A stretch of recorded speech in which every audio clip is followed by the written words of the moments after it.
अस्सलाम वालेकुम। IND today news में आपका खैर मकदम। कुल हिंद मजलिस इत्तेहादुल मुस्लिमीन के डायनामिक लीडर अकबरुद्दीन अवैसी ने आज अपने हल्के में 138 करोड़ के तरक्याती कामों का इफ्तिताह किया।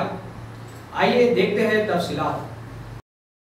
कुल हिंद मजलिस इत्तेहादुल मुस्लिमीन के फ्लोर लीडर अकबरुद्दीन अवैसी के हल्का चंदरन गुट्टा के मुख्तलिफ इलाकों में आज 138 करोड़ के तरक्याती कामों का इफ्तिताह अमल में आया। इस बजट में शामिल रहे गौस नगर बंडलागुड़ा में डबल बेडरूम मकानात की तामीर, फलकनुमा में ROB की तोसी का प्रोजेक्ट, फलकनुमा एजुकेशन कैंपस में हम मकसदी स्टेडियम की तामीर, कई इलाकों में मॉडल सड़कों की तामीर और तोसी, बरकी व आबरसानी के मसाइल का हल भी इस बजट में शामिल रखा गया है।